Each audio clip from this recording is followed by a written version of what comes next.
Whoa, there we go. All right, here we are. It's Monday and it's Master Motivation. My guest today is Mr. J.R. Roberts. Good afternoon, sir. How are you? Fantastic, brother. How you doing? I'm doing really good. Super excited to get going on this story. I could see you smiling as you were watching the opening video. I can only point this out to every wrestler that watches it. You just have to close your eyes during that drop kick because it's probably the worst drop kick I ever did. But it showed up in that reel. So what are you gonna do?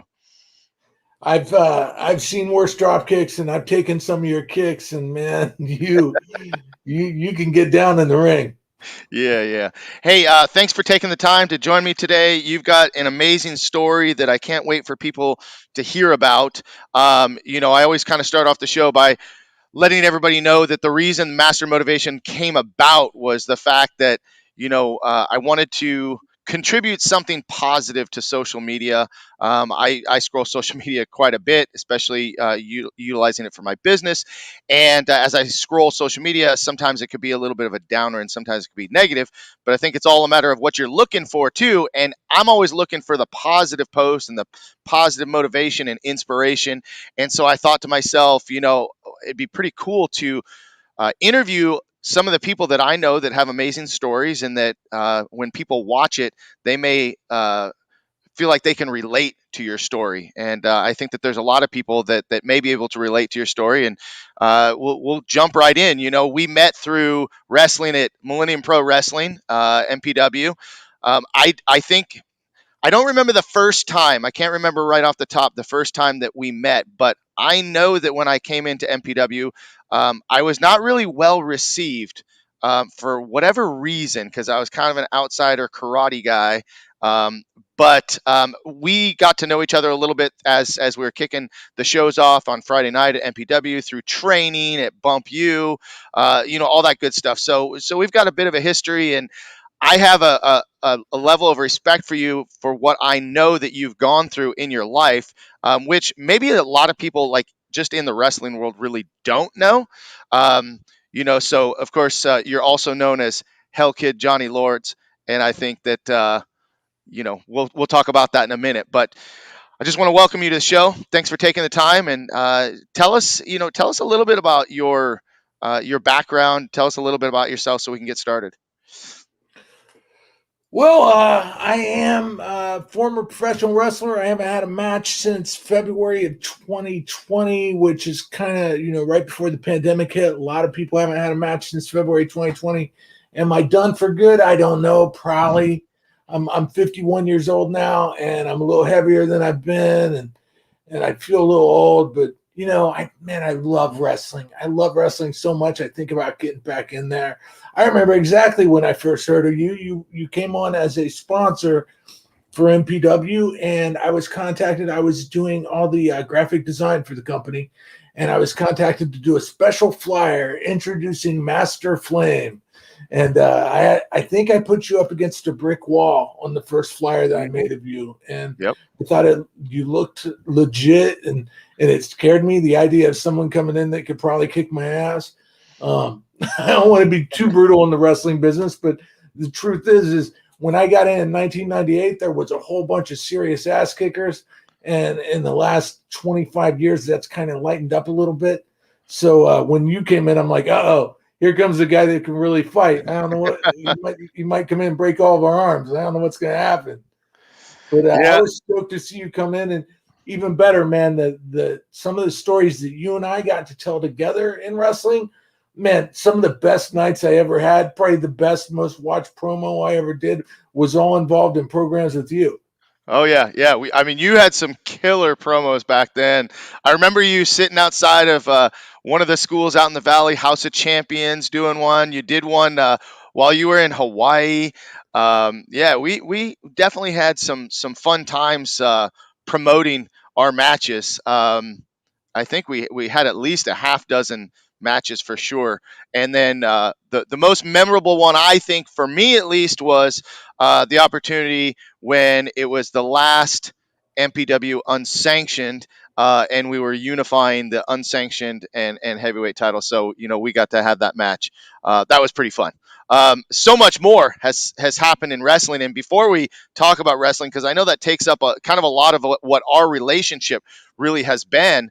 But you had a tough go, a lot of years ago, and I know what you're doing now in your life is a direct result of that, because now what you do is you help people stay away from all the stuff that you got involved with. So tell me a little bit about, and tell everybody that's watching, tell us about your childhood a little bit, and kind of growing up, and how you got involved in doing drugs. Okay. It's kind of weird, man. I just kind of grew up in a weird place, and I had my biological parents had criminal records. My father spent most of his life in prison. My mother spent a lot of my early childhood in prison. So I was kind of bounced around. I lived in foster care a little bit. I lived with other family members a little bit, and it just impacted me in kind of a weird way, because by the time I hit middle school, junior high school, I was invited to go be a part of the Just Say No program. And the teachers had like handpicked me because they knew that my home life was kind of crazy, and they wanted to protect me somewhat. So they sent me off, and I got to meet Nancy Reagan, and I got to be a counselor, and I got to be a speaker at a young age. When I was 15 years old, I was speaking in front of crowds in Washington, D.C., telling them about my family and how it was important to stay clean, stay off drugs. And then something strange happened, man. I got introduced to the world of sex, drugs, and rock and roll, and I thought it was some kind of competition. And I'm a super competitive guy, right? So I wanted to win that one. And I was in rehab by the time I was 16.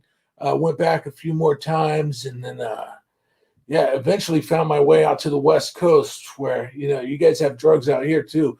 I grew up in Columbus, Ohio, and that's where the Just Say No program, one of the first places that was. And I had a lot of opportunities to do good and a lot of opportunities to do bad, and oddly enough, man, I was super competitive, and I wanted to be the best and the worst at everything.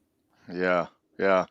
That definitely took a toll on your young life, and by the way, I didn't know that part of the story, that at 15 years old you were speaking out, say no to drugs. I remember the whole dare program. I actually was on a demo team, a martial arts demo team for the Caneo Valley Karate Academy. Bill Poet was my instructor at the time, and we got to be part of that team, and that was cool to go out and do the demos. But so I didn't know that, because your story involves so much more of the other side, being the best at being bad, right? But I wasn't aware of that story. So how did that all start, and what kind of effects did that take on your life and relationships in your life? And being a young teenager, you just had a lot of ups and downs.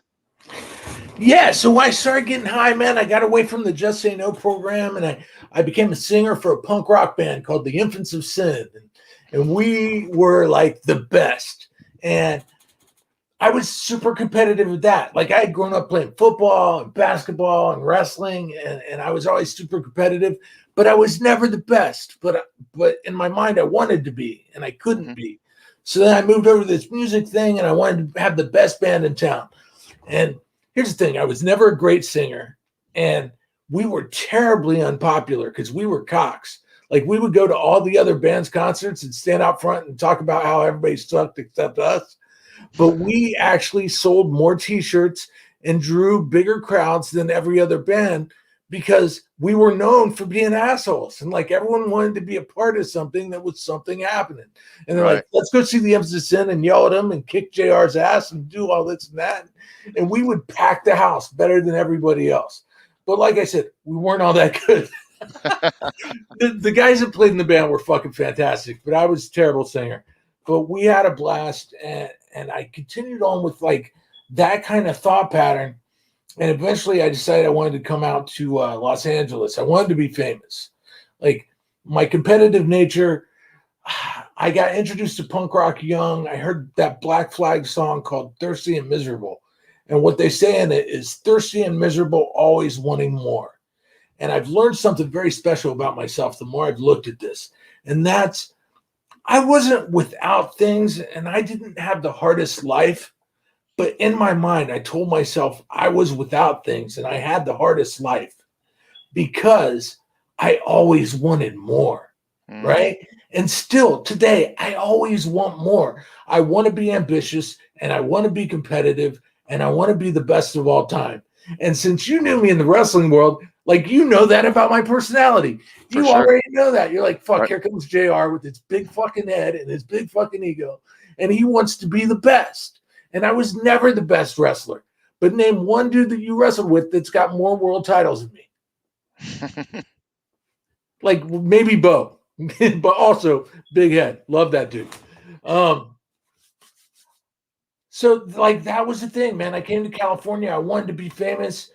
I didn't really get famous, but I did I did go through some stuff where just growing pains, falling in love, failing at things. And when I fall down hard. Like when I fail hard. So I ended up homeless around 2000, 1999, 2000. I had been wrestling for a couple of years and I was homeless. And I by this time I had had a kid, but I didn't see the kid for many years. And so like I really hated myself. By the time I was 30 years old, I hated myself. I hated my life. And I met this girl who was like nothing but red flags. Paul and Clint were good friends of mine at the time. Sorry, those are guys from wrestling. And they're like, JR, whatever you do, stay the fuck away from that girl. And I was like, oh my God, I'm in love. So all that said to you was go closer. Absolutely. So the story of that girl is great because I seen her one day standing homeless in the rain, crying with her pet rat on her shoulder. And I thought, man, that's the kind of girl that would go out with me. So by this point, like I've got nothing going on. I'm homeless. I'm sleeping outside. I meet this girl. I ask her to go out on a date with me. And when we're out, she says, hey, I'm a heroin addict. And I said, what? She's like, yeah, I'm a heroin addict. If I don't do heroin every day, I get violently ill. And I thought about it for like 1 second, and I'm like, well, I've been to rehab a bunch of times. I'm in my family. Lots of people did a lot of drugs. I lost my brother already to an overdose. If anybody is qualified to save this girl from her heroin addiction, it's got to be me. uh, What no one told me is if you date a heroin addict, you don't get them clean. You become a heroin addict. So boom, there it was. I hit the ground running with her. She had like a 6-year habit already, and I kind of picked up right where she was at because I was buying all the drugs, so I was going to do just as much as she did. And probably within a year, I was in rehab and strung out like a fucking lab monkey. And so 2001, 2002, worst years of my life, no doubt. so was that the pinnacle of your drug addiction? Was meeting that girl and just getting That that getting was the hooked thing there? that took me to the hardest drugs because I mean, having been in Just Say No and having lost my brother and had been to rehab when I was younger, I knew that heroin, like that was the taboo. That was the deadliest drug, and I wasn't going to go there. But yeah, something about that girl. It's just you as soon as you said it, as soon as you said that Clint and Logan Paul, they said stay away. I knew what you were gonna do. And I didn't know, I don't know this whole story. I do know a lot of your story. Actually, I learned watching the movie Unpinned, because that movie surrounds you and Paul and his profession, his career as a police officer, but also, he talks about you a lot, and you're one of the stars of that show. But I actually learned a lot about you that I didn't know. So share a little bit more about that story. For those of you that are unfamiliar, Unpinned, you can find it on pretty much anything now. YouTube, iTunes. Go check it out. It supports our friends, and it was a good show. It's a good, if you're a wrestling fan or just kind of want a personal interest story. You'll learn a lot in this one. So go check it out. But tell us a little bit more about the story that was told in Unpinned, because there is a lot more to the story that we're not hearing yet. Yeah, I wanted to name that movie "A Cop Wrestles a Junkie." I thought that would be a good, appropriate name for it. But love that movie. I love my friends. So what ended up happening? Um, Me and that girl had to split up. She was poisoned. She was toxic for me. I came back to Los Angeles and I was homeless, and I started looking to get clean, looking into recovery. And so I checked into a treatment center in Los Angeles, and I started trying to detox. And I had to go back there several times. But then June 24th, 2008, man, I went into detox at the place where I'm a counselor now. And I got it, man. I got a day clean. It was a miracle. And really, it wasn't even the treatment center. Treatment centers are neat because they can introduce you to ideas. But, I got involved with a program, with 12-step programs that there were people who convinced me that they understood what I was going through, that they had used like I had used, they had felt like I had felt, they had gone through the physical withdrawals that are associated with hardcore drug use. Because by this time, man, I'm injecting heroin and cocaine all day, every day. I can't go 2 hours without stabbing a needle in my arm. And it was horrific. Like, it got to a point where I shot up so much that my arms had developed these infections called MRSA, medically resistant staph infection, which means they reach a point where there's no medical interventions that can cure you, where you just have this like flesh-eating bacteria eating away your flesh. And the only way they can treat it is you go to this place called a wound care clinic. And I went there every morning. I was their special patient, and they would fill up a whirlpool full of hot water, and they'd dip my arm in it for a half hour. And they'd pull it out, and they'd lay it on a surgical table, and they would take a scalpel. And for a half hour, they would cut the necrotic tissue out of my arm, the gangrene out of my arm. And then when they were done, they would do the other arm. When they were done with that, they would wrap them up in these big-ass bandages, right? Then I would drive home.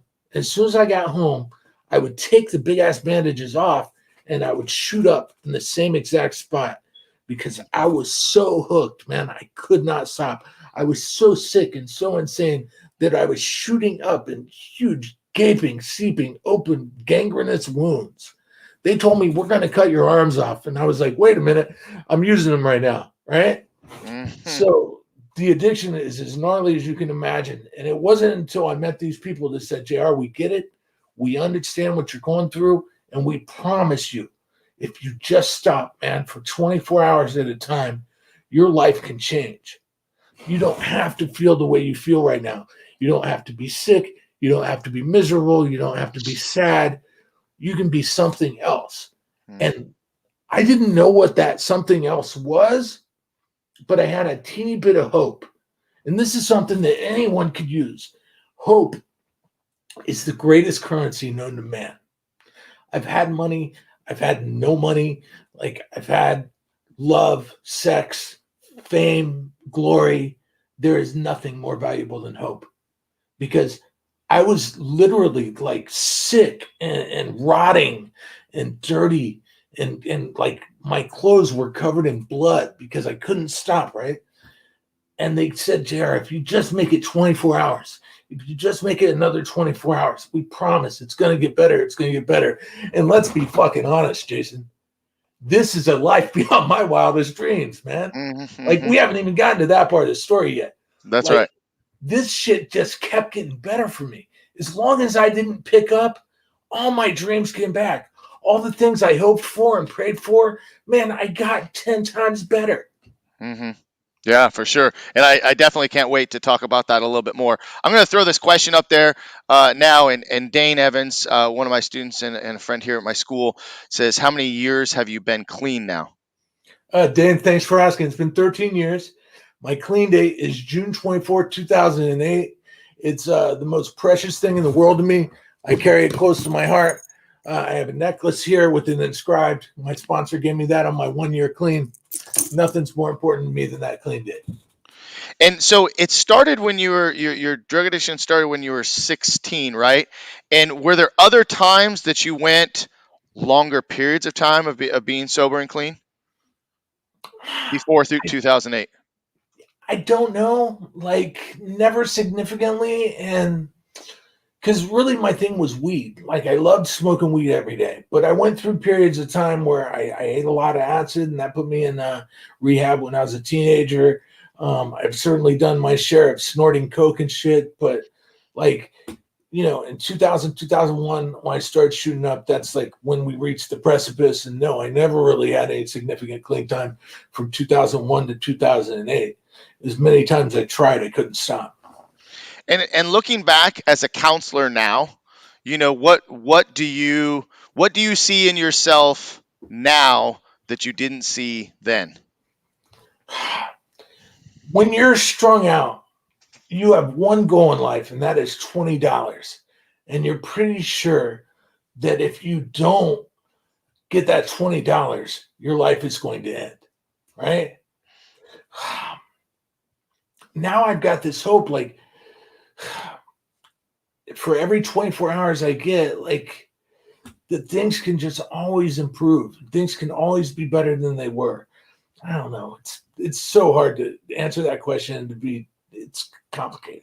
No, I get it. For those people that are watching now, or will end up watching this video somewhere down the line, you just never know who's going to pick up this video and tune in right at this moment and be like, "Man, I get that. I get that." And when you were talking earlier, I think Kevin says I resonate with that. I got this comment a little bit late, but I think that Kevin is someone that I know. He's saying he resonates with trying to save people, right? And you talked about that a little bit when you met the girl, that you thought that you could save her.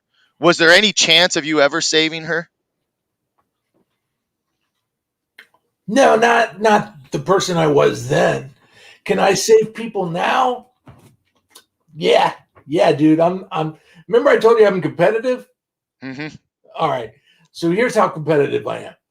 I am the world's greatest drug counselor, and I challenge any other drug counselors to step up to me on that, because I'm pretty sure they're going to build a statue to me, because I've come up with this plan, if you will, that I introduced to my patients, and several of my patients have bought into it.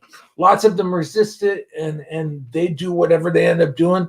But the people that have bought into my 4-point plan have gotten clean, stayed clean, and started getting a life beyond their wildest dreams. And I get to see it on a regular basis. As a matter of fact, the dude who's a counselor who's in the office right next to mine has 4 years sober and did the 4-point plan with me. He used to be my patient, and now he's my peer who did the 4-point plan, and he's just one of many. So Yeah. Can I save people? Yeah, it's arrogant, and a lot of people will argue with me, but nah, I got a plan. It works. But that's got to be a great feeling, especially knowing where you've come from and where you've been to where you are now, right? I mean, that's a huge thing. Can we talk about where I am right now? Yeah. All right. Well, So, let's talk about where you are right now. so who was I? I was homeless, heroin addict, JR. I was the guy that shot so many drugs in his arms, the doctor looked him straight in the eye and said, "We're going to have to amputate your arms." Right? Like, I was as tore up from the floor up, as strung out as you can get. The hardest case study in the history of drug addiction. People told me that they prayed for me by name to get this thing, right? And because I got it, I've been clean for 13 years. And what have I done in that 13 years? Well, maybe most importantly, I redeveloped the relationships with the people in my family that I love. My daughter now lives in Los Angeles, and I love her, and I'm as close to her as I've ever been. I'm a grandfather now. I think you were there the night that my grandson was born, and they both live in Los Angeles, so I see my daughter and my grandson often. I returned to pro wrestling, which was, a lost dream. And in the program that I'm in, there's a book that says Lost Dreams Reawaken. And when I first heard that, I thought, oh, that's cool. But, my dream was to be a pro wrestler, and I'll never be able to return to that. Boy, was I wrong, right? At 1 year clean, my sponsor got me a birthday cake with a little wrestling ring on top of it that had a Hulk Hogan action figure and a Jimmy Snuka action figure. And it said, "Happy 1 year champ." And I remember looking at that cake and inside thinking, oh, I'll never be able to wrestle again, but that's cute, right? Mm-hmm. Little did I know, at 18 months clean, the Hole in the Sky, which is an AA clubhouse in Canoga Park, I was running a meeting there at 7 a.m, and I walk in one morning and I see a stack of flyers there for a Lucha Libre show that would be there that Saturday. And it had a phone number on it. And I called them up and I said, hey, you guys are running a show at the Hole in the Sky this weekend? They're like, yeah. And I thought, well, I still have my Hell Kid costume for somehow I've lost everything in my life except for my wrestling gear. So I said, hey, could I come out and wrestle? And they're like, sure. And so I returned to wrestling that Saturday night. Lucha Libre Company, a whole bunch of Santino brothers guys I met there that night for the first time. Jezebel and Famous B and Lucha Machine and all kinds of cool dudes who I still know today, right? I went out there and I wrestled, and some little dude in a mask whooped my ass, and the crowd went berserk because they were all my friends, all my sober friends who knew that I never thought I'd ever return, right? So not only did I return to wrestling, but how cool did it go for me? Like I won the championship over and over and over again. I flew across the country. I wrestled in a cage in Georgia. I won the battle box tournament in Georgia twice. I won plenty of matches with you and the guys in NPW up here. I got to work with the WWE Hall of Famers Sonny and Brutus the Barber Beefcake. I don't know if you were there, but the night the I Brutus was the Barber I was shaved my there. head, I that was there. was I remember that night. that was a dream come true, man. Like that's beyond my wildest dreams. I Right. wanted to go back to wrestling. I didn't think it would go that good. So good that I would travel and win titles and have a movie, where I got to star in and tell my story. Like wrestling went really fucking good for me. And Yeah. that's just the tip, man. Like the weird thing was I decided to return to school. I had 4 years clean. I remember Paul patting me on the shoulder saying, go ahead, man, you can do it. And I went back to Pierce College and I studied for 2 years to become a drug and alcohol counselor. And that was pretty cool because I've been working in treatment and I'm helping people get clean. But what occurred to me while I was there was, yeah, I can help people on a one-on-one basis on this level. But heroin addiction had hit an epidemic proportion by then. We're talking about probably 2012, 2013. And heroin had gotten really bad. People were dying in unbelievable numbers. Never before seen numbers for people dying from heroin addiction. And I'm like, if I was able to stop, then all these other people were able to stop too, but no one knows how to help them. Mm. And what they're doing, their methods that they're using to approach this epidemic are not the methods that I use. They're not the methods that saved my life, but no one's going to hear me as long as I'm just like some drug counselor. So I went back to school and I kept going. I kept going. And I just finished 8 years in college with my master's degree in clinical psychology from the University of Pepperdine. Like Hmm. this is beyond my wildest dream, right? One, I grew up thinking only rich people can go to college. I grew up thinking Pepperdine is some prestigious university, like top of the world. Like I would never measure up to be someone who was accepted there or someone who was capable of doing those studies and doing well. And boy, was I wrong. Like I graduated in June, age what, 50? I was 50 when I graduated.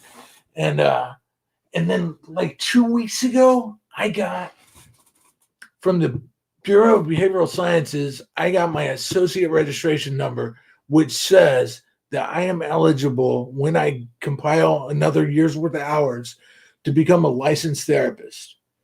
And why did I do all that? It's simple. I did it because I want my voice to be acknowledged. I want to have the letters after my name that says the lawmakers and the people that are deciding how to approach the heroin epidemic will listen to me when I go to them and say, hey, you guys, I know you have some strategies for trying to conquer this thing, but none of you have ever been strung out on heroin, and I have. Hmm. I want you to hear what worked for me and how we can use, my 4-point plan, and we can go out there and we can save more lives than we're saving right now. I want to make an impact, and this is super arrogant. Like I said, I'm a super arrogant guy. I want to put an end to heroin addiction. Well, this is the part of the story that prompted me and wanted me to have you on this show. I've seen what you've done in wrestling. I know that you've overcome the obstacles that you've had, but it's the fact that what you're doing with that, right? I mean, you're now helping people, literally saving people. I just, I have a lot of respect for that because, I've had some family members that have been, drug addicts, alcohol abuse. I had a great childhood, but there was definitely some situations that I would, rather they weren't there and didn't have to go through it. But obviously, I wouldn't be the person I am today without those situations.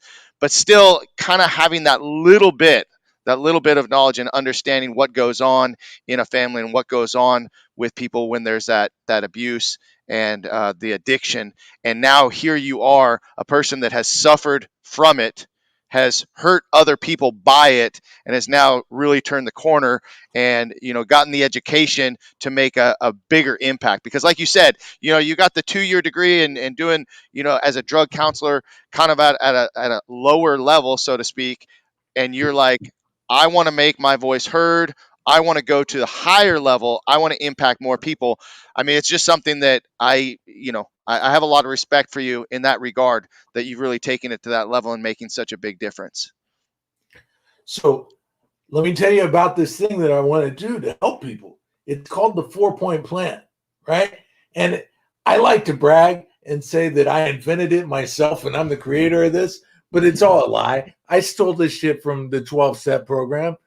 And it's these 4 things that if you do these 4 things, what I've seen in my experience is the people that do this have a much better chance of staying sober. I love Dane Evans. I'm going to have to go back and watch his Master Motivation. You'll love it. You'll love it. You can meet him one day. If we ever get in the ring again together, I'll make sure Dane's there. All right, cool. So let me tell you about the 4-point plan. By the way, it's available on my website, 4pointplan.com. You want to spell it out, F-O-U-R, right? 4pointplan.com. But the 4-point plan is this, 90 and 90. What's 90 and 90?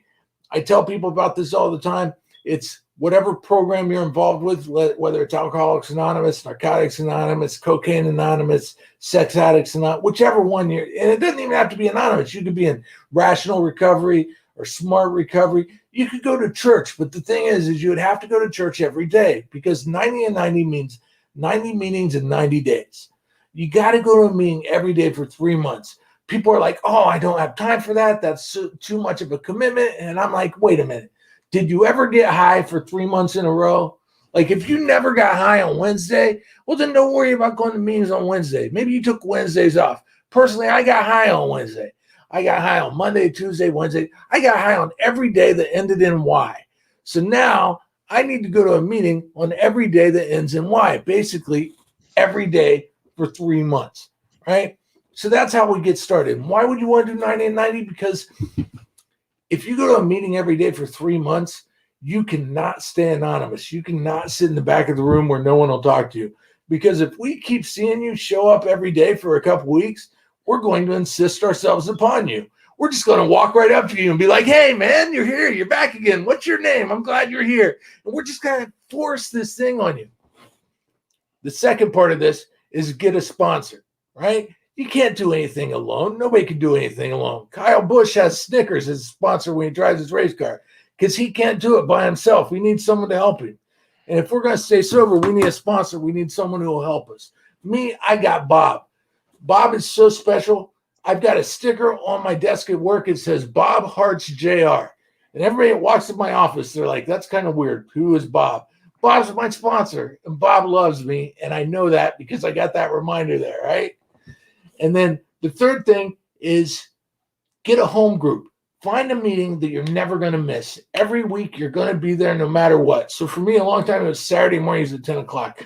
That was my home. And what happens when you have a home group? You begin to develop relationships with the people that are also members of that home group, and you become like family members. I didn't like everybody in my home group, but I developed a love for them and a desire to watch them stay clean. And when they would get up there and celebrate, getting a year clean or 2 years clean, I would cheer like crazy because, I had developed these relationships. And the last part of this is getting a service commitment. And that's going to meetings and being the person that makes the coffee or sets up the chairs or whatever. Now, why these 4 points? Very simply, connection. There's a guy named Johan Hari. You may have seen him on Joe Rogan podcast. He says the opposite of addiction is connection. And I fully believe that. The whole 4-point plan is designed to help you make relationships with other people. The most important thing that you can do to stay sober is connect to others. An addict alone is in bad company. If you think you're going to sit at home by yourself and think yourself into being sober, that's never going to work. The way that I got sober and the way that so many other people get sober is to get out there and connect to other people. So I will always suggest that to people. Get out there and connect. We've discovered scientifically that the best, most proven method to develop long-term sobriety is to build a foundation and a fellowship of recovering people. I just wrote that down because I wanted that quote to stick. But you said the opposite of addiction is connection. Is Yeah, that and the that's right not quote? my quote. That's Johan Hari. That dude, there's a TED Talk, and you could go and watch it anytime. Type in the opposite of addiction is connection, and you can learn from that dude what I learned. And he learned it by traveling the world.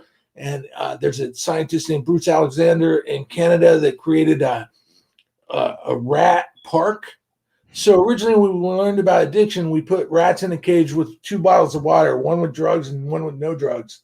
And the rats almost always drank the drug water until they died. Well, this dude, Bruce Alexander, said, well, what would happen if we gave them like a better cage? What if we put them in a cage with other rats and toys and balls and stuff? Like, would they still drink the drug water until they died?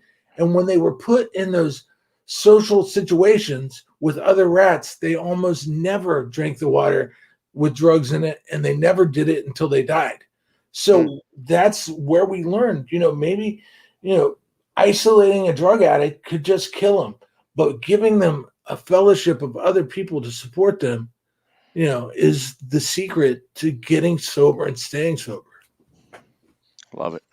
Well, I mean, it's amazing to hear you talk about all of this because the majority of our conversations in the past have been about wrestling and been about this and that, and just hearing such a deeper side to you, which again is one of the reasons that I know that you've had that in there, and I know that this is something that's important to share with people. Once again, anybody watching the show, whether they were guys or girls that watched us wrestle, or they're just acquaintances of ours, or you just never know. I mean, when we get this out on social media and just the random person picks up on hearing about a wrestling drug addict and then hears this story, how much it'll change their life.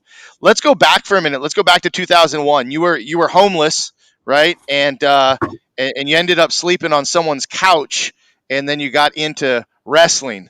Let's go down that road.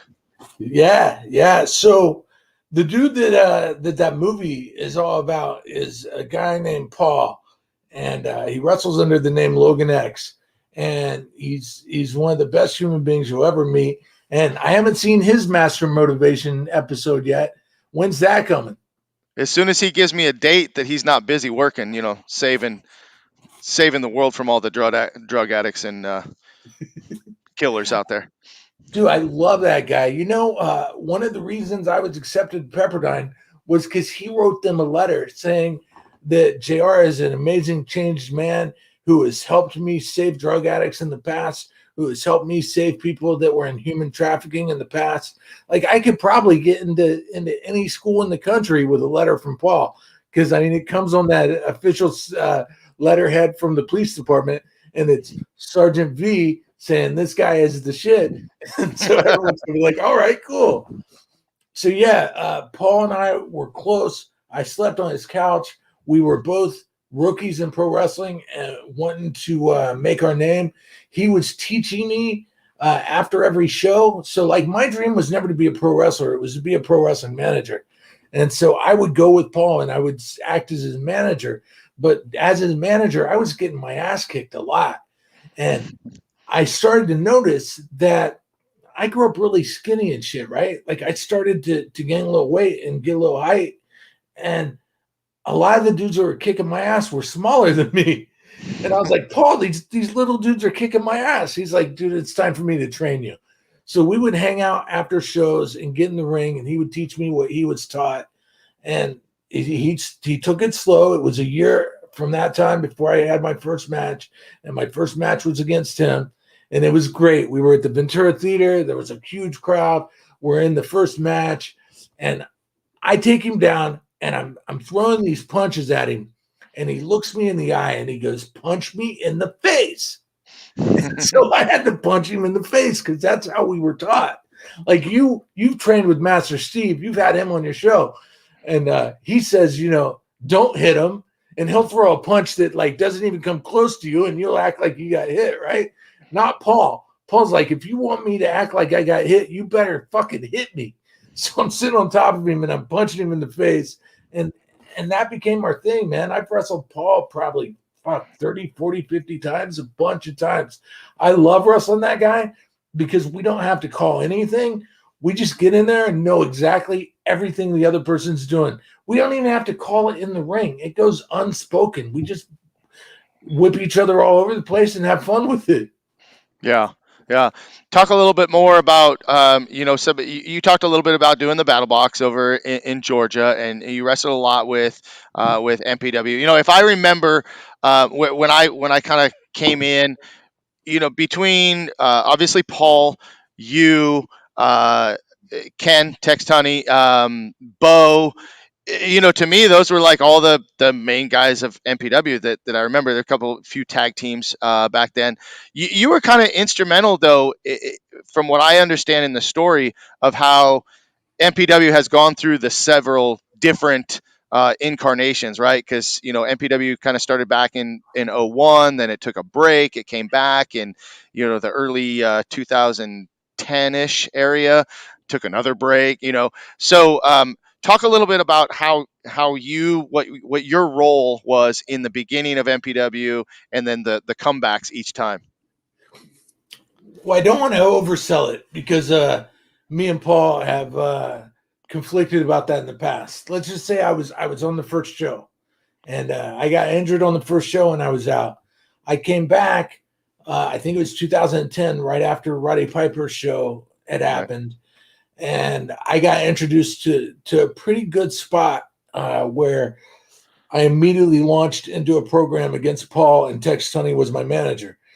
And so we fought over the maximum championship for a while. And then eventually that, I think when you got there, we were fighting over the world title. But I was super fortunate, man, to always be in a prime position in the company. And the reason for that is, and this is a secret that nobody knows, so this is an exclusive. The reason I was always so successful in MPW was because I did everything I could for the company. I was the graphic designer. I ran the website. I designed the flyers. I always made myself valuable to Paul outside the ring as well as inside the ring. Like there were things that I could do in the arena really well that other people aren't as adept at. And it's probably from my years of singing in a punk rock band. I have the ability to walk out in front of a crowd and either make them love me or make them hate me. But like, there's little like skills. Like I watched your show with Joey Chaos, and I love that dude because he's super smart. And he talks about you have to be tough to be a wrestler. I don't hear him talk a lot about when he's training people, but what he was super good at was connecting to the crowd. Like the Rock Superstar Chaos when XPW was happening, I thought he was the best wrestler in the company and one of the best wrestlers on the planet at that time because he got it. He had the look, he had the ability to charge up the crowd. And I try to do the same thing, man. I go out there and I try to make the crowd love me or hate me, but just to do it the best that I can. And one of my proudest moments came with you. Okay. So we were on the third or fourth iteration of MPW, and we were in Moore Park, California. And I think it was the first or second show back. And you and I had a short exchange, and I'm like, dude, I got this idea. I want you to go out in the ring with your students, and I want you to introduce an anti-bullying campaign. And then me and these two big, mean-looking bodybuilders are going to walk out and interrupt you and say, oh, you're here to get rid of the bullies? Well, here we are. Right. And we did that. And I remember grabbing your son. How old was Mason at the time? He was a little kid. He was probably like, I don't know, 10, 11, 12 maybe. Yeah, he was young. So we grabbed this little kid and we throw him across the ring. And we had one of the bodybuilders hold on to him while me and the other dude beat the crap out of you in front of your kid. It was awesome. Like, you can't generate that kind of heat. That's a great goddamn story. And then I ended up cutting that promo in front of House of Champions where I say, can we let bygones be bygones? How long are you going to be mad at me about that? I love that. It was a good time. It was a good time. We had some fun. We definitely, that building. Um, I started at the Boys and Girls Club in Simi Valley. That was where I had my first match. You see that in the video. Um, and and then we moved, and then we started doing things at the Boys and Girls Club in Moore Park, and then we got that building on Poindexter in Moore Park. And man, I just everything about that time in MPW, that was like my favorite time. I loved when I started. I loved all the guys. I started with Brett and Manny and Jimmy, like, at Bump You, but and Ernie. There are a bunch of people. I'll always forget somebody's name, but when we came over to Moore Park, God, there was just something special about that whole thing. It was just such a unique, because at that time, first of all, I've never been in any other locker room anywhere else, which you have, and a lot of the other people have. So I just have this very kind of skewed vision of what, like, I thought pro wrestling could be or was, because it was almost so sheltered. Because you've talked about it, you go to some places and it's just super tough, super like it's going to be that way. And then there's other places where you just you kind of get left in the cold. But something so special about MPW was this family atmosphere. And you've talked about it, when in regards to addiction connection. It was, I had such a deep connection with a lot of people at MPW for that time. And then of course, we closed up there and then moved in, and now it's in Chatsworth. I mean, you talk about missing it. I miss it. I absolutely love it. I think that at some point in some time there could be a rematch. Who knows? But we had some fun back then for sure. I'm super fortunate with what I do today, that I get to meet people at their bottom and help, guide them along the way to become the best version of themselves. Wrestling was something I loved and I got a ton out of it, but there's something also, like, I have an ultra sensitive personality, probably part of my addiction thing. And wrestling can really kind of get me to the darkest places too. It can be really depressing. So being away from it for a while has been really good for me. And going back, I don't know if I'll ever go back, because I've really adopted this theory of do no harm, right? Like, I don't want to hurt anybody.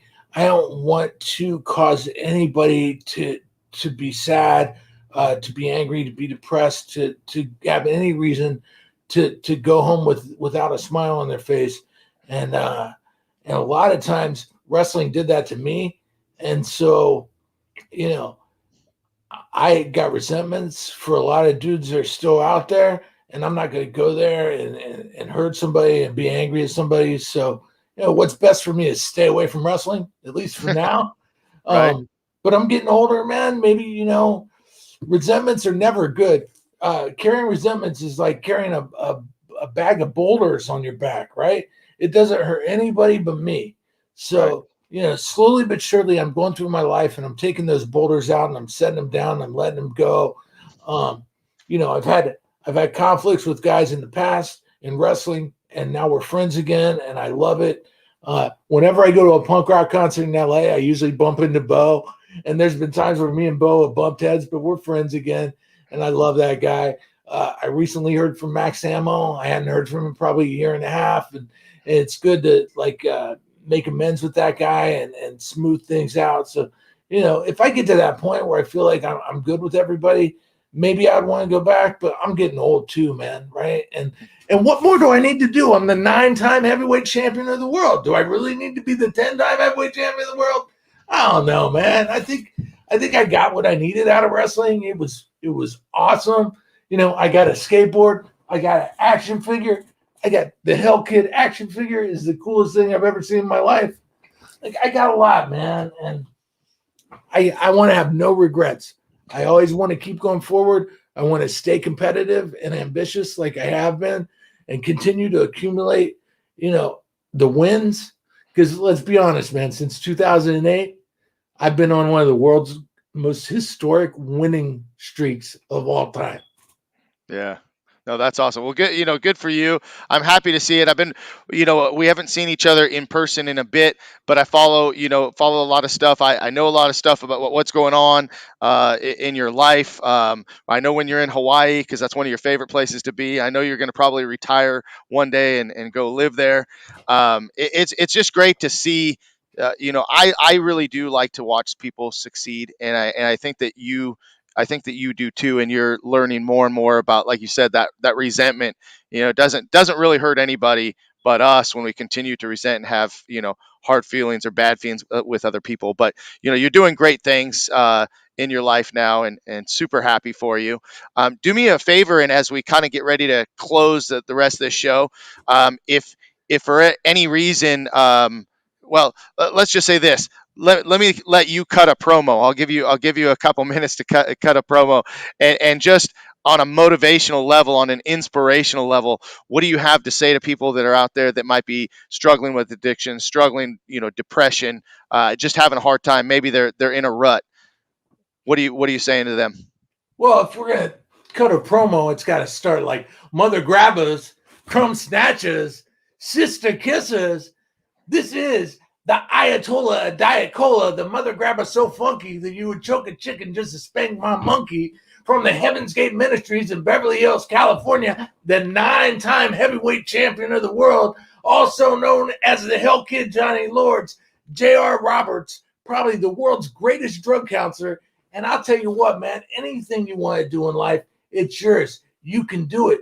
I used to be a homeless heroin addict.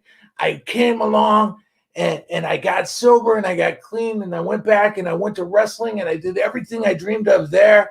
I went back to school. I did way more than I dreamed of there. I got a life beyond my wildest dreams, and there is nothing special about me that says that I can do it and you can't do it. If I can do it, man, anybody can do it. And I'm here to help you. If you need help getting clean and staying clean, go check out my website, 4pointplan.com. Spell it out, right? If you want to check out my wrestling adventures, go check out hellkid.com. Lots of fun on there too, right? There's songs about Hell Kid. There's movies about Hell Kid. There's even books about Hell Kid. So you can check that out too, right? But anything you want, man, anything you want in life, it's yours. It's yours for the taking. The only thing that stops you is you. My life is perfect until I think it's not. It's a Buddhist philosophy, but it's so true, man. Stay ambitious, stay hopeful, inspire hope in other people. You can only keep what you have by giving it away. Go out there and help somebody. Here in California, when we get together and we cheer each other on, we say, keep coming back, keep coming back. I heard a beautiful story about people in Iran who go together and they cheer for each other. And the last thing that they chant is, go help somebody, go help somebody. So, hey, I'm saying it to you guys, man. Go help somebody. He'll probably help you. That's awesome. One of your best promos ever, I think, right there. I'm going to throw this up there. Dane's still watching. Thanks, Dane. You're doing amazing things, helping other people and sharing your story. You rise from your fall, gives him motivation to continue, even though he's stumbling right now. Thank you. So thank you, JR. Appreciate you being on the show today. Just giving everybody a heads up of the next couple guests. And I 100% need to get Paul on this show if I could just get him to commit to a date. He will be on here, Logan X. But we got coming up next week, one of my first instructors in martial arts, someone that helped me get ready for my black belt, Brian Nan, someone I have a ton of respect for in the martial arts, someone that gave me a really good opportunity to become an instructor. And we got Javon Walker, Chong Park, Nathan Carlin, Ricardo Laborio. We got a bunch of great guests coming up, and I'm just excited to do this each and every week. So thank you guys for tuning in. Do me a favor, share the videos, go follow us on, subscribe to our YouTube channel so you can see all the other guests, and go check out Unpinned, unpinned.com. I'm telling you, you'll like it, whether you're a wrestling fan or not. It's a human interest story that I think you'll learn just a little bit more about J.R. Roberts. And I got to ask, by the way, because I didn't ask this before. Okay, so it's William Roberts is your legal name, correct? Yeah, I was born in a holler in Kentucky. My real name is Billy Jim Bob. So what JR is James Robert? Yeah, or just right. Just right. I always wondered where that came from. By the way, everybody's always called you JR. So actually, everybody I knew always called you Hell Kid. But hey, thanks for being on the show. Appreciate you. Share the video. Keep doing great things, and yeah, we'll see you at the next show. Maybe I don't know. We'll see each other some point. But take care, JR. Thanks, Jason. Thanks, guys. Enjoy your week. Make it a great one. And as JR said, go out and help somebody. It may just help you. All right. Have a good one, guys. Take care. Bye bye.